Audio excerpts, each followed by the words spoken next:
सभी परिजनों को मेरा प्रणाम। आशा करती हूँ मेरे सारे ही परिजन स्वस्थ व प्रसन्न होंगे। आजकल हम स्वाध्याय कर रहे थे परम पूज्य गुरुदेव की पुस्तक हमारी वसीयत और विरासत का। इसमें अब तक 24 वीडियोस बन चुकी हैं और आज ये इसकी 25वीं वीडियो है। तो चलिए शुरुआत करते हैं। विनाश नहीं सृजन, हमारा भविष्य कथन। अगला समय संकटों से भरा पूरा है। इस बात को विभिन्न मूर्तियों ने अपने अपने दृष्टिकोण के अनुसार विभिन्न प्रकार के जोरदार शब्दों में कहा। ईसाई धर्मग्रंथ बाइबल में जिस 7 टाइम्स में प्रलय काल जैसी विपत्ति आने का उल्लेख किया है उसका ठीक समय यही है।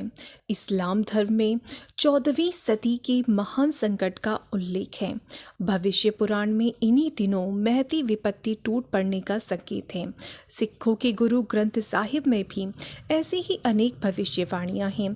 कवि सूरदास ने इन्हीं दिनों विपत्ति आने का इशारा किया था। मिस्र की पिरामिडों में भी ऐसे ही शिलालेख पाए गए हैं। अनेक भारतीय भविष्यवक्ताओं ने इन दिनों भयंकर उथल पुथल के कारण अध्यात्म आधार पर और दृश्य गणित ज्योतिष के सहारे ऐसी ही संभावनाएं व्यक्त की हैं।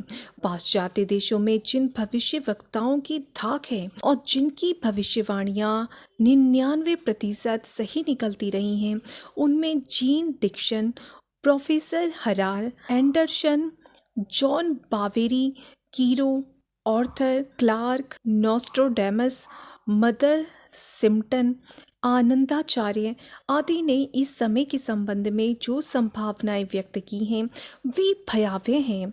कोरिया में पिछले दिनों समस्त संसार के दिव्यज्ञों का एक सम्मेलन हुआ था। उसमें भी डरावनी संभावनाओं की ही आगाही व्यक्त की गई थी। टोरंटो कनाडा में संसार भर के भविष्य विज्ञान विशेषज्ञों का एक सम्मेलन हुआ था, जिसमें वर्तमान परिस्थितियों का पर्यवेक्षण करते हुए कहा था कि बुरे दिन अति समीप आ गए हैं। ग्रह नक्षत्रों के पृथ्वी पर पड़ने वाले प्रभावों को समझने वालों ने इन दिनों सूर्य पर बढ़ते धब्बों और लगातार पड़ने वाले सूर्य ग्रहणों को धरती निवासियों के लिए हानिकारक बताया है। इन दिनों सन 85 के प्रारंभ में उदय हुआ हैली धूमकेतु की विषैली गैसों का परिणाम पृथ्वीवासियों के लिए हानिकारक बताया गया है। सामान्य बुद्धि के लोग भी जानते हैं कि अंधाधुंध बढ़ती हुई जनसंख्या के लिए अगले दिनों अन्न जल तो क्या सड़कों पर चलने का रास्ता तक न मिलेगा। औद्योगिकरण मशीनीकरण की भरमार से हवा और पानी भी कम पड़ रहा है और विषाक्त हो चला है। खनिज तेल और धातुएं कोयला 50 वर्ष तक के लिए नहीं है। अणु परीक्षणों से उत्पन्न विकिरण से अगली पीढ़ी और वर्तमान जन समुदाय को कैंसर जैसे भयानक रोगों की भरमार होने का भय है। कहीं अणु युद्ध हो गया तो इससे न केवल मनुष्य वरन अन्य प्राणियों और वनस्पतियों का भी सफाया हो जाएगा। असंतुलित हुए तापमान में ध्रुवों की बर्फ पिघल पड़ने, समुद्र में तूफान आने और हिमयुग के लौट पड़ने की संभावना बताई जा रही है और अनेक प्रकार के संकटों के अनेकानेक कारण विद्यमान हैं। इस संदर्भ में साहित्य इकट्ठा करना हो तो उनसे ऐसी संभावनाएं सुनिश्चित दिखाई पड़ती हैं जिनके कारण इन वर्षों में भयानक उथल पुथल हो। सन 2000 में युग परिवर्तन की घोषणा है। ऐसे समय में भी विकास से पूर्व विनाश की ढलाई से पूर्व गलाई की संभावना का अनुमान लगाया जा सकता है।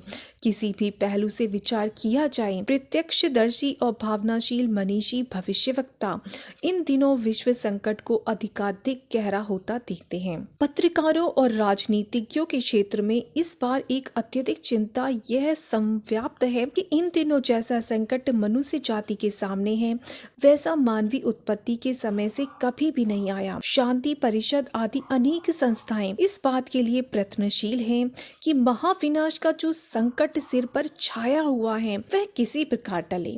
छिटपुट लड़ाइयां तो विभिन्न क्षेत्रों में होती ही रहती हैं। शीत युद्ध किसी भी दिन महाविनाश के रूप में विकसित हो सकता है, यह अनुमान हर कोई लगा सकता है। भूतकाल में भी देवासुर संग्राम होते रहे हैं, पर जन जीवन के सर्वनाश की प्रत्यक्ष संभावना का सर्वसम्मत ऐसा अवसर इससे पूर्व कभी भी नहीं आया। इन संकटों को ऋषि कल्प सूक्ष्मधारी आत्माएं भली प्रकार देख और समझ रही हैं। ऐसे अवसरों में वे मौन नहीं रह सकती। ऋषियों की तप स्वर्ग मुक्ति एवं सिद्धि प्राप्ति करने के लिए नहीं होते, उपलब्धियां तो आध्यात्मिक जीवन में प्रवेश करने वाले स्थूल शरीरधारी भी प्राप्त कर लेते हैं। यह महामानवों को प्राप्त होने वाली विभूतियां हैं। ऋषियों को भगवान का कार्य संभालना पड़ता है और वे उसी प्रयत्न को लक्ष्य मानकर संलग्न रहते हैं। हमारे ऊपर जिन ऋषि का दैवी सत्ता का अनुग्रह है, उन्होंने सभी कार्य लोक मंगल के निमित्त कराए हैं। आरंभिक 24 महापुरुष चरण भी इसी निमित्त कराए हैं कि आत्मिक समर्थता इस स्तर की प्राप्त हो सके जिसके सहारे लोक मंगल के अति महत्वपूर्ण कार्यों को संपन्न करने में कठिनाई न पड़े। विश्व के ऊपर छाए हुए संकटों को टालने के लिए उन्हें चिंता है, चिंता ही नहीं प्रयास भी किए हैं। इन्हीं प्रयासों में एक हमारे व्यक्तित्व को पवित्रता और प्रखरता से भर देना भी है। आध्यात्मिक सामर्थ्य इसी आधार पर विकसित होती है। उपासना का वर्तमान चरण सूक्ष्मीकरण की सावित्री साधना के रूप में चल रहा है। इस प्रक्रिया के पीछे किसी व्यक्ति विशेष की ख्याति, संपदा, वरिष्ठता या विभूति नहीं है। एकमात्र प्रयोजन यही है कि मानवीय सत्ता और गरिमा के लड़खड़ाते हुए पैर स्थिर हो सकें। 5 वीरभद्रों के कंधों पर वे अपना उद्देश्य लादकर उसे संपन्न भी कर सकते हैं। हनुमान के कंधों पर राम लक्ष्मण दोनों बैठे फिरते थे। यह श्रेष्ठता प्रदान करना भर है। इसे माध्यम का चयन कह सकते हैं। एक गांडीव धनुष के आधार पर किस प्रकार इतना विशालकाय महाभारत लड़ा जा सकता था, इसे सामान्य बुद्धि से असंभव ही कहा जा सकता है। पर भगवान की जो इच्छा होती है वह तो किसी न किसी प्रकार पूरी होकर रहती ही है। महाबली हिरण्याक्ष को शूकर भगवान ने चीड़ फाड़ कर रख दिया था, उसमें भी भगवान की ही इच्छा थी। इस बार भी हमारी निज की अनुभूति है कि असुरता द्वारा उत्पन्न हुई विभीषिकाओं को सफल नहीं होने दिया जाएगा। परिवर्तन इस प्रकार होगा कि जो लोग इस महाविनाश में संलग्न हैं, इसकी संरचना कर रहे हैं, वे उलट जाएंगे या उनको उलट देने वाले पैदा हो जाएंगे।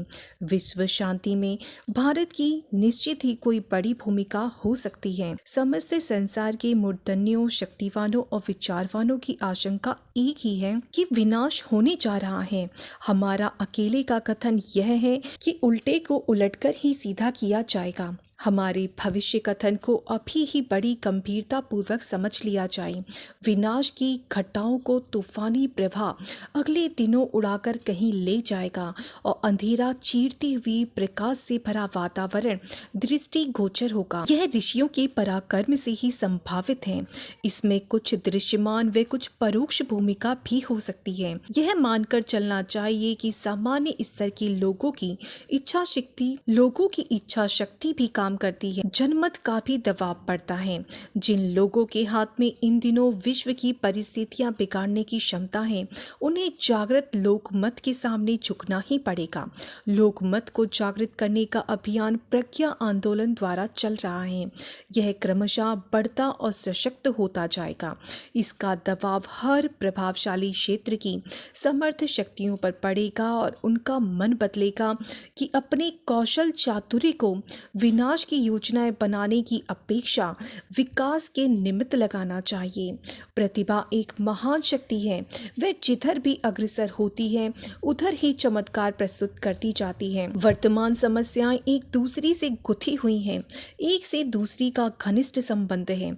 चाहे वे पर्यावरण हो अथवा युद्ध सामग्री का जमाव, बढ़ती अनीति, दुराचार हो अथवा अकाल महामारी जैसी दैवी आपदाएं, एक को सुलझा लिया जाए और बाकी सब उलझी पड़ी रहें, ऐसा नहीं हो सकता।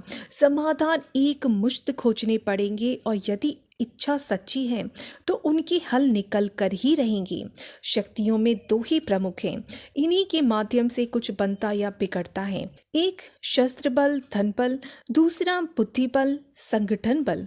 पिछले बहुत समय से शस्त्र बल और धन बल के आधार पर मनुष्य को गिराया और अनुचित रीति से दबाया और जो मन में आया सो कराया जाता रहा है। यही दानवी शक्ति है। अगले दिनों दैवी शक्ति को आगे आना है और बुद्धि बल तथा संगठन बल का प्रभाव अनुभव कराना है। सही दिशा में चलने पर यह दैवी सामर्थ्य क्या कुछ दिखा सकती है, इसकी अनुभूति सबको करानी है। न्याय की प्रतिष्ठा हो, नीति को सब ओर से मान्यता मिले, सब लोग हिल मिल कर रहें और मिल बांट कर खाएं।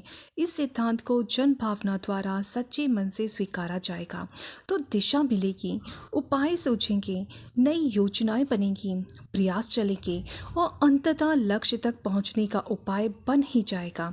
आत्मवत् सर्वभूतेषु और वसुदेव कुटुंबकम, यह दो ही सिद्धांत ऐसे हैं जिन्हें अपना लिए जाने के उपरांत तत्काल यह सूझ पड़ेगा कि इन दिनों किन अवांछनीयताओं को अपनाया गया है और उन्हें छोड़ने के लिए क्या साहस अपनाना पड़ेगा, किस स्तर का संघर्ष करना पड़ेगा। मनुष्य की सामर्थ्य अपार है, वह जिसे करने की यदि ठान ले और औचित्य के आधार पर अपना ले तो कोई कठिन कार्य ऐसा नहीं है जिसे पूरा न किया जा सके। अगले दिनों एक विश्व, एक भाषा, एक धर्म, एक संस्कृति का प्रावधान बनने जा रहा है। जाति, लिंग, वर्ण और धन के आधार पर बढ़ती जाने वाली विषमता का अंत समय अब निकट आ गया। इसके लिए जो कुछ करना आवश्यक है वह सूझेगा भी और विचारशील लोगों के द्वारा पराक्रम पूर्वक किया भी जाएगा। यह समय निकट है, इसकी हम सब उत्सुकता से प्रतीक्षा कर सकते हैं। तो ये था हमारी वसीयत और विरासत का आज का भाग। तो इन्हीं शब्दों के साथ आज मैं आपसे विदा लेती हूँ। आशा करती हूँ मेरे सारे ही भाई और बहन स्वस्थ व प्रसन्न होंगे। सभी को प्रणाम। जय गुरुदेव, जय श्री राम।